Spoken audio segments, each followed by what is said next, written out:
اتھرائٹس بھی ہے اور شوگر بھی ہے. اس کے لیے سب سے بہترین گھٹنوں میں درد ہے اور اس کے لیے کیا کریں, کلونجی کا تیل اور زیتون کا تیل ہم وزن کر لیں. جی السلام علیکم. وعلیکم السلام ورحمۃ اللہ. جی نام, عمر, وزن. اچھا, مجھے ایک تو اپنی خالہ, اپنے ماموں اور اپنی امی کے بارے میں پوچھنا ہے. خالہ کا نام ہے ماہرہ, ان کی عمر ہے 75 اور وزن 65. ان کو گھٹنے میں آرتھرائٹس ہے اور ان کو کہیں اور درد نہیں ہے, اور وہ بھی شوگر کی مریض ہیں, اور کوئی 1 مہینے سے ان کی تھکاوٹ کی شکایت ہے, 1 مہینے سے. یہ تو ہو گئی خالہ, ان کا نام ماہرہ. اور میرے ماموں, ان کا نام ہے خضر, وہ بھی پرانے شوگر کے مریض ہیں. کھجلی تو نہیں ہوتی سر میں, لیکن ایسے لگتا ہے جیسے شہد کی مکھی پھر رہی ہے ان کے سر میں. ان کی ایج ہے 73 اور ان کا وزن 60 kg. اور آخر میں پلیز امی کا نام عقیلہ, 2 نقطے والے قاف سے. ایک منٹ, ماموں کی عمر وزن کتنا بتایا؟ وزن 61 اور ان کے پیروں میں سوجن ہو رہا ہے. ماموں کی عمر کتنی ہے, ماموں کا وزن کتنا ہے؟ ماشاءاللہ سے 73 اور وزن ماشاءاللہ 60 kg.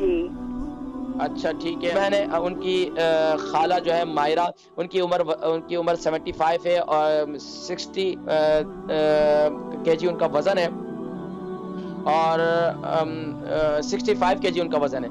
گھٹنوں میں اتھرائٹس ہے اور اس کے علاوہ شوگر بھی ہے, اور اس کے دیکھیں اتھرائٹس بھی ہے اور شوگر بھی ہے. اس کے لیے سب سے بہترین گھٹنوں میں درد ہے, اور اس کے لیے کیا کریں, کلونجی کا تیل اور زیتون کا تیل ہم وزن کر لیں, اس کا مساج کریں. اس کے ساتھ ساتھ اتھرائٹس کے مریضوں کے لیے, اگر وہ شوگر کے مریض بھی ہیں تو ان کے لیے ہلدی والے پانی کے ساتھ آپ میتھی دانہ استعمال کریں.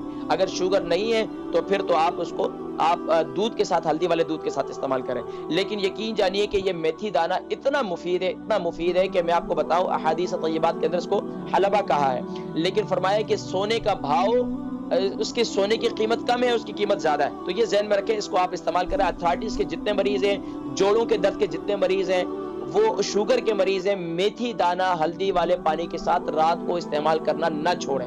اپنی زندگی کا حصہ بنا لیں, جسم میں بھی درد ختم ہوں گے اور اتھرائٹس کا سلسلہ بھی انشاءاللہ ختم ہو جائے گا.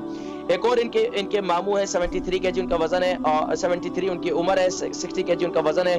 شوگر ہے اور سر میں شہد کی مکھی محسوس یہ ہوتا ہے کہ سر میں شہد کی مکھی کی بنبناہٹ یا شہد کی مکھی جو ہے وہ گھوم رہی ہے.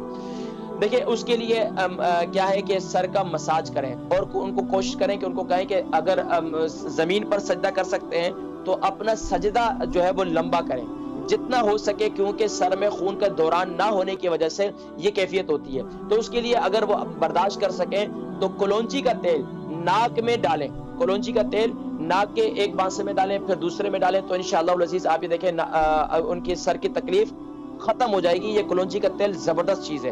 تو اس کے علاوہ کلونجی کا تیل اور زیتون کے تیل سے سر کا مساج لازمی طور پر کریں. دن میں 2, یعنی ایک صبح کے ٹائم پہ کر لیں, اور ایک یعنی دن میں کر لیں, اور ایک رات سوتے وقت یہ لازمی طور پر کریں.